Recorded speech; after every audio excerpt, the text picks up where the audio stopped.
Welcome to epic पौराणिक tales. और आज हम बात करेंगे कि आखिर भगवान श्री गणेश के वाहन एक मूषक क्यों है, क्या है इसके पीछे का रहस्य। तो पुराणों में इसके लिए दो कथाएं बताई जाती हैं, लेकिन वीडियो में आगे बढ़ने से पहले प्लीज कमेंट बॉक्स में गणपति बप्पा मोरया लिखना बिल्कुल मत भूलिएगा। तो आइए बढ़ते हैं वीडियो में आगे। सभी हिंदू देवी देवताओं के अपने अपने वाहन हैं। आपने अवश्य गौर किया होगा कि ये वाहन कोई न कोई पशु या पक्षी है। पशु या पक्षियों के देवी देवताओं के वाहन बनाने के पीछे के कारण में जाएं तो उनका उत्तर कुछ पौराणिक कथाओं में मिलता है। शिव और पार्वती के पुत्र गणेश जी मूषक पर विराजमान होते हैं। उनका वाहन डिंग नाम का मूषक है। गणेश जी की विशाल शारीरिक संरचना के समक्ष मूषक आकार में अत्यंत छोटा है। ऐसे में प्रश्न उठता है कि गणेश जी छोटे से मूषक पर क्यों विराजमान होते हैं। उन्होंने इतने छोटे से जीव को अपना वाहन क्यों चुना है। तो प्रथम कथा कुछ इस प्रकार है। ये घटना है द्वापर युग की और इस कथा का विवरण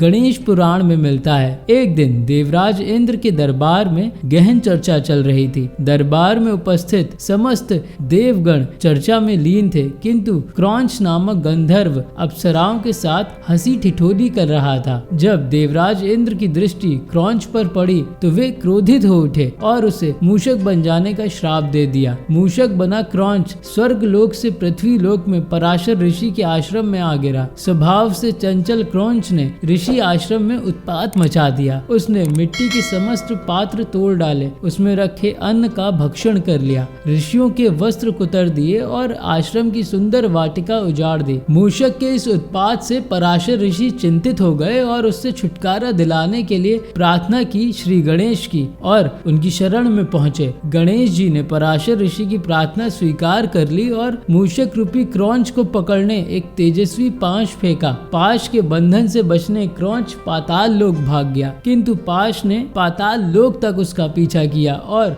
उसे बांधकर गणेश जी के समक्ष ला खड़ा किया। साक्षात गणेश जी को अपने समक्ष देख क्रौंच भयभीत हो गया और अपने प्राणों की भिक्षा मांगने लगा। तब गणेश जी बोले, तूने पराशर ऋषि के आश्रम में बहुत उत्पात मचाया है, जो क्षमा योग्य नहीं है, किंतु मैं शरणागत की रक्षा अपना परम धर्म मानता हूँ। तुम्हें जो वरदान चाहिए मांग लो। गणेश जी की इस बात पर क्रौंच का अहंकार जाग उठा और वो बोला, मुझे किसी वरदान की आवश्यकता नहीं है, आप चाहें तो मुझसे कोई वर मांग ले। अहंकारी क्रौंच के इस कथन पर गणेश जी मन मन मुस्कुराए और बोले, ऐसा ही सही, मैं तुझसे अपना वाहन बन जाने का वर मांगता हूँ। क्रौंच के पास कोई अन्य विकल्प न था। अपने कथन अनुसार वो गणेश जी का वाहन बन गया। गणेश जी जैसे ही मूषक रूपी क्रौंच पर आरूढ़ हुए, उनके भारी शरीर से वो दबने लगा और उसकी प्राणों पर बन आई। उसका सारा अहंकार चूर चूर हो गया। उसने गणेश जी से याचना की कि वे अपना वजन वहन करने योग्य कर लें। गणेश जी ने वैसा ही किया। उस दिन से मूषक गणेश जी का वाहन बन गया और सदा उनकी सेवा में लगा रहा। गणेश जी के वाहन के रूप में उसका नाम डिंग पड़ा। गणेश जी की मूषक पर सवारी स्वार्थ पर विजय का संकेत है। और दूसरी कथा कुछ इस प्रकार है। गज मुखासुर नामक दैत्य ने देवलोक में उत्पात मचा रखा था। समस्त देवता उससे तंग थे।